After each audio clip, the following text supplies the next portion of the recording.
বক্তব্য দিতে এসেছেন, তাফসীর কোরআনের উপরে আপনারা বক্তব্য দেবেন।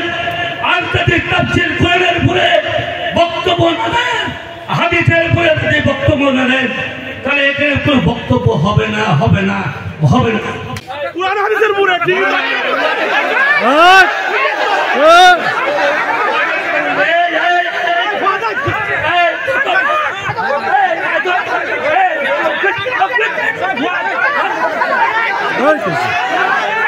আছে।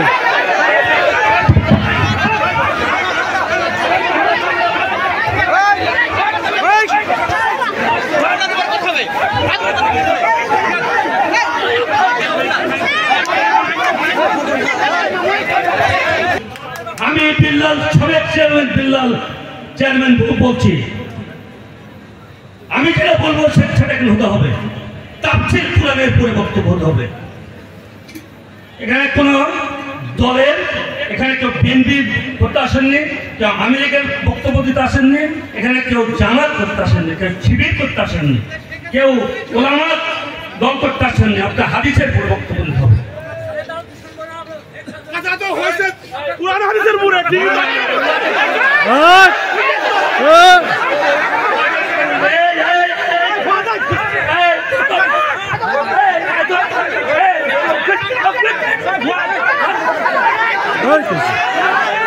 আছে।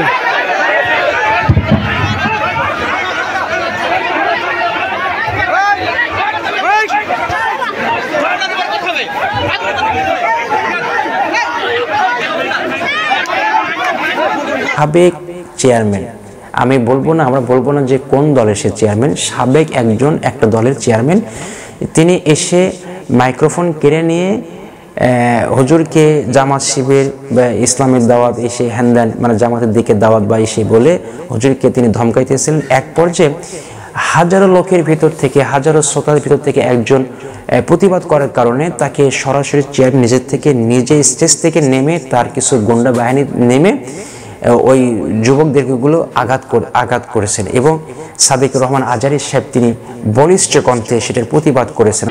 আপনি তো ওদেরকে হাত তুলেন কেন? আপনি কেন হাত তুললেন? আপনি সাবেক চেয়ারম্যান, আপনি হাত তোলার সাহস কোথায় পেলেন?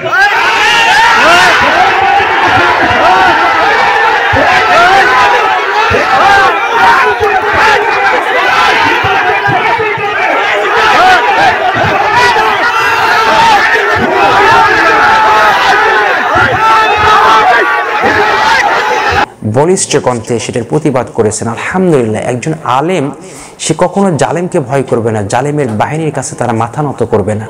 আলেম তো তারাই যারা সর্বদা সব জায়গায় হক কথা বলতে পারে। আলেম তো তারাই যারা আল্লাহ ছাড়া কাউরে ভয় করে না। আলহামদুলিল্লাহ, আমরা দেখেছি সেই সাবেক চেয়ারম্যান সে এমনকি সাদিকুর রহমান আজারী সাহেবকে মারার পর্যন্ত হুমকি দিয়েছে, তার পিছনে লোক পর্যন্ত লাগিয়ে দিয়েছেন যে তাকে ধর্মের অ্যাটাক করো, তার রাস্তা বন্ধ করে দাও, গাড়িগুলো আটকিয়ে দাও।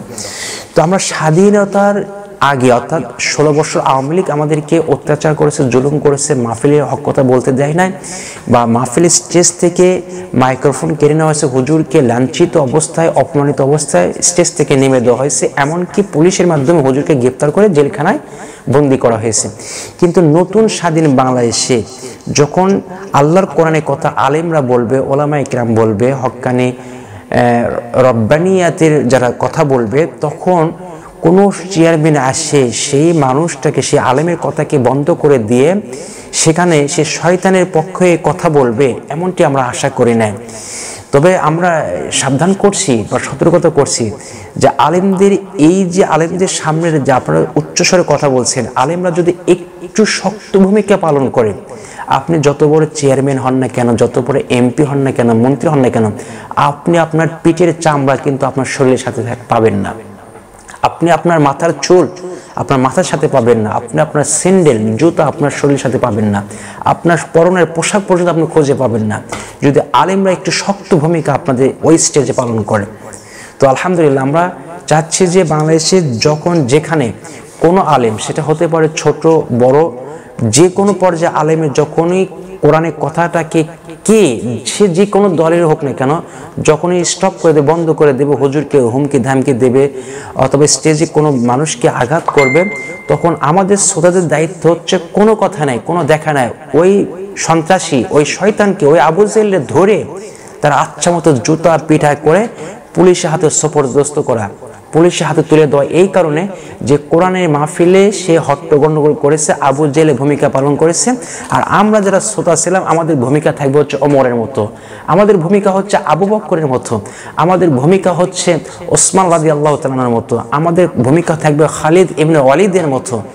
যে কোনো মানুষ যখন নেতার সামনে নেতাকে অপমান করবে, তখন আমাদের দায়িত্ব হচ্ছে সেই নেতার সম্মান ইজ্জত বাঁচানোর জন্য সে জালেমকে শায়েস্তা করা। এটা যদি আমরা শ্রোতারা করতে পারি, সাধারণ পাবলিক করতে পারি, তাহলে কোনো স্টেজে, কোনো বক্তৃতার মঞ্চে কোনো আবু জেহেলের মতো লোক, অর্থাৎ কোনো মূর্খ লোক, কোনো পাওয়ারফুল নেতা সে কখনো হুজুরদের বিরুদ্ধে কথা বলতে সাহস পাবে না।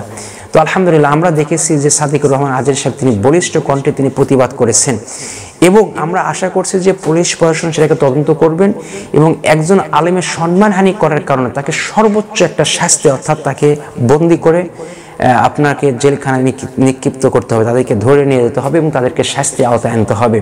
এই যে একটা কোরআনের মাহফিল মানুষ লক্ষ লক্ষ টাকা খরচ করে, টাকা পয়সা, শ্রম, কষ্ট দেওয়ার পরে যখনই একজন ব্যক্তির কারণে একটা কোরআনের কনফারেন্স নষ্ট হয়ে যাচ্ছে, অতএব সে শুধুমাত্র একটা সময়টাকে, 1-2 ঘন্টার সময়টাকে নষ্ট করে নেয়, সে আমাদের পুরো একটি মাসের শ্রমটাকে সে নষ্ট করে দিয়েছে।